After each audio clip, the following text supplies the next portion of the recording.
गुरु प्यारे साध संगत जी, बड़े प्यार और सत्कार से कहना धन निरंकार जी। साध संगत जी, दासी आप सभी के बीच एक विचार लेकर आई है, आशा है प्रवान करेंगे। साध संगत जी, प्यार से कहना धन निरंकार जी। साध संगत जी, हर व्यक्ति जीवन में सुख और आनंद चाहता है, वैभव में रहना चाहता है, लेकिन वास्तव में सुखी रहने का तरीका उसे नहीं पता है कि सुखी रहा कैसे जाता है। तो जीवन में सुखी रहने के 3 मंत्र, 3 सूत्र आज आपको बताते हैं साध संगत। इन सूत्रों को हमेशा याद रखिए, इन पर अमल कीजिए, पूरा जीवन आपका सुख से निकलेगा। बहुत समय पहले की बात है साध संगत जी, एक बहुत बड़े राज्य में एक न्यायप्रिय राजा राज करता था। उसे अनोखे और बुद्धिमान जानवरों का बहुत लगाव था। एक दिन दूर देश से एक साधु उसके दरबार में आया और एक सुनहरे पिंजरे में एक बोलने वाला तोता राजा को भेंट किया और कहा, ये कोई साधारण तोता नहीं है महाराज, ये मनुष्य की तरह बातें करता है, गिनती गिनता है और श्लोक भी बोल सकता है। राजा बड़ा खुश हुआ। उसने तोते का नाम रखा साध संगत जी, सुवचन, अच्छा वचन बोलने वाला। अब तोते की लोकप्रियता धीरे धीरे बढ़ती है साध संगत। जल्द ही वो पूरे राज्य में प्रसिद्ध हो गया, आसपास के राज्यों में भी प्रसिद्ध हो गया। सुबह जब राजा उठता तो वो कहता, सुप्रभात महाराज, धर्म से बढ़कर कुछ नहीं है। राजा ने देखा बड़ी ज्ञान की बातें कर रहा है। दोपहर में कहता, ईमानदारी सबसे बड़ी नीति है। बोले वाह। और रात को सोते समय कहता कि महाराज, सत्य ही शिव और शिव ही सुंदर है साध संगत।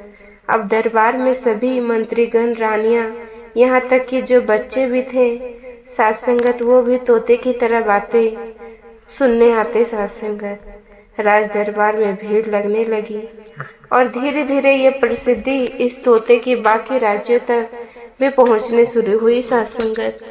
इसके बाद तोते की जब प्रसिद्ध बढ़ी तो पड़ोसी राज्य से एक चोर ने जब ये सुना कि वो तोता ऐसा है, तो उसने सोचा कि हो सकता है ये तोता मेरे बहुत काम आए, मैं उसे चोरी करूँगा। वो जैसे तैसे साढ़े साध संगत जी भिड़ाकर और राजमहल तक पहुँचा साध संगत। अब उसने सोचा कि तोते को चुराया जाए। उसने अक्षर साध संगत से बात करना शुरू किया। 2-4 अक्षर को साध संगत जी उसने अपनी ओर मिला लिया। उन्हें लालच दिया, झांसा दिया। चोर धीरे धीरे राजमहल पहुंचा और रात्रि के समय में जब वो तोते को चुराने के लिए आया, उसने तोते को पकड़ा, उसकी चोंच बंद करी ताकि वह साध संगत चिल्ला न सके। और फिर साध संगत जी उसको लेकर बाहर आया। जब बाहर लेकर के आ गया राजमहल से, तो साध संगत फिर अब उसने वहाँ उसका मुंह खोला। खोलते ही वो तोता बोला, अरे मुझे किस लिए उठा लाया, मेरा क्या करोगे तुम? तो उसने कहा कि मैं तुम्हें अपने पिंजरे में रखूंगा, साध संगत जी अपने पास लेकर के जाऊंगा और वहां पर तुम्हें बेचूंगा, मुझे अच्छा मूल्य मिलेगा। अगर तुम मेरे किसी काम का नहीं आए, तो यदि तुम मेरे काम आए तो तुम मेरे पास रहोगे। तोते ने कहा कि तुम मुझे आज़ाद कर दो।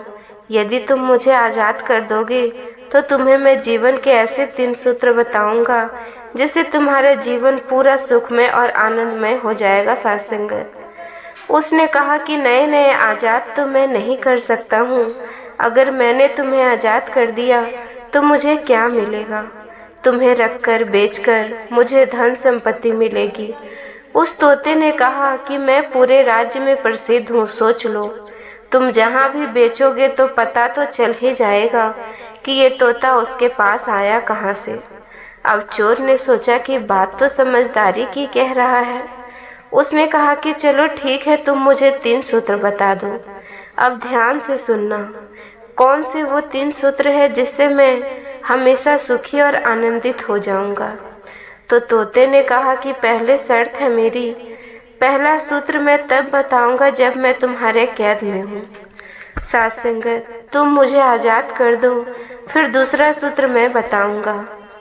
साध संगत जी, पर बैठकर पेड़ के, और तीसरा जो सूत्र है वो सात्संगत हम उसे उड़ते हुए बताऊंगा। अब चोर ने सोचा कि चलो ठीक है, मान लेते हैं बात।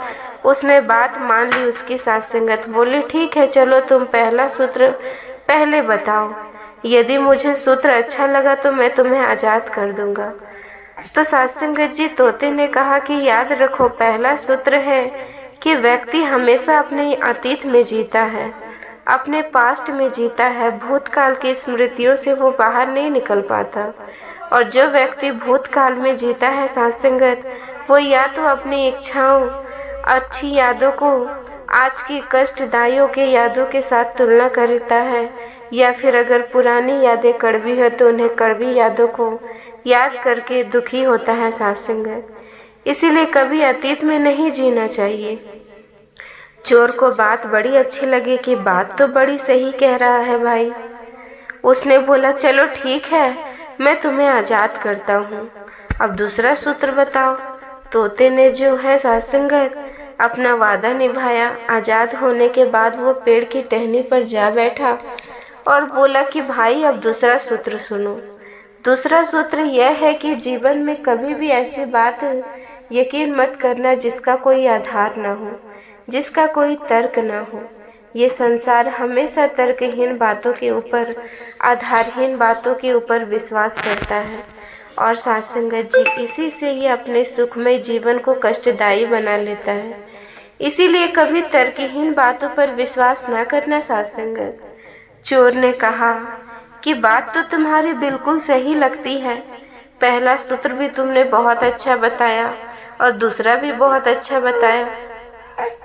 सात्संगत जी तोता अब डाली से उड़ता है और उड़कर कहता है कि तुम बड़े भोले हो। मेरे पेट के अंदर 2 हीरा है। यदि तुम मुझे पकड़े रहते तो मुझे आज़ाद नहीं करते, तो तुम उस हीरे को निकाल लेते और उसे बेचकर तुम धनवान हो सकते थे। लेकिन तुम बड़े भोले हो, तुमने मेरी बात में आकर मुझे आज़ाद कर दिया और इस बहुमूल्य हीरे से वंचित रहकर तुमने मौका खो दिया। सात्संगत जो चोर था वो वहीं पर दुख में बैठ गया, अपना माथा पकड़कर रोने लगा। मैंने इस तोते को आज़ाद क्यों किया? तोता वहीं पर ऊपर घूमता रहा सात्संगत और हंसता रहा। उस व्यक्ति ने पूछा कि तुम हंस क्यों रहे हो सात्संगत जी? तो सात्संगत जी तोता वहीं पर ऊपर घूमता रहा और हंसता रहा। उस व्यक्ति ने पूछा कि तुम हंस क्यों रहे हो? बोले, मैं इसलिए हंस रहा हूँ कि मैंने अभी तुम्हें 2 सूत्र बताए थे और तुम इतनी जल्दी भूल गए। पहला सूत्र था कि पिछले बातों को याद नहीं करना, जो चीज़ बीत गई सो बीत गई और तुम अभी भी वहीं पर अटके हैं कि तुमने मुझे आज़ाद क्यों किया सात्संगत। दूसरा सूत्र था कि अभी भी तर्कहीन बातों के ऊपर यकीन मत करना और जरा देखो तो सही, सोचो सात्संगत, इतने छोटे से तोते के अंदर भला इतना 2 बड़ा हीरा कैसे आ सकता है? तुमने इस बात पर विचार नहीं किया और इस तर्कहीन बात के ऊपर तुम दुखी हो गए। यही इस संसार के कष्ट का कारण है सात्संगत। तो उसने कहा कि चलो ठीक है, अब मुझे तीसरा सूत्र बता दो। उसने कहा कि 2 सूत्र तो तुम्हें मैं बता चुका हूँ। जब ये 2 सूत्र का ही तुमने पालन नहीं किया तो तीसरा जानकर क्या करोगी? लेकिन फिर भी चलो मैं तुम्हें तीसरा सूत्र भी बता देता हूँ। तुम्हारा ये शरीर नश्वर है, ये एक दिन नाश हो जाएगा, इसका अंत हो जाएगा और इसके लिए तुम जिन जिन चीज़ों को संग्रहण कर रहे हो वे सभी चीज़ें नश्वर है, वे सभी चीज़ें एक दिन नष्ट हो जाएगी। इसीलिए अपने जीवन को सुखमय बनाने के लिए इसे सही राह पर चलाओ। अपने जीवन को उज्जवल बनाने के लिए उस प्रभु की शरण लो और हमेशा संपत्ति प्राप्त करने के लिए सद आचरण करो, सभी के साथ प्रेम करो। ये चोरी भरा जीवन छोड़कर और सत्संग में बैठो, सेवा सत्संग सिमरन करो, यही तुम्हारे लिए कल्याणकारी होगा। और यही तीसरा उपदेश है। तो तोता ये तीनों बात कहकर उड़ गया। और देखा जाए तो हम अपने जीवन में ये 2-3 चीज़ें करते हैं। हम हमेशा अतीत में जीते हैं कि अतीत में इतनी अच्छी चीज़ थी, आज ये अच्छा नहीं हो रहा। हम उस चीज़ को लेकर चिंता करते हैं। हम लोगों की तर्कहीन बातों के ऊपर विश्वास कर लेते हैं। लोग कहेंगे कि अगर देखो वहाँ पर जी सत्संगत जी दिया जलाकर आओ, तुम्हारा ये कष्ट दूर हो जाएगा। वहाँ पर स्नान करके आओ तो फलाना कष्ट तुम्हारा दूर हो जाएगा। हम ऐसी तर्कहीन बातों के ऊपर विश्वास कर लेते हैं, जबकि वो परमात्मा जो हमारे भीतर है, हमारे साथ है, हम उस पर भरोसा नहीं करते साथ संगत।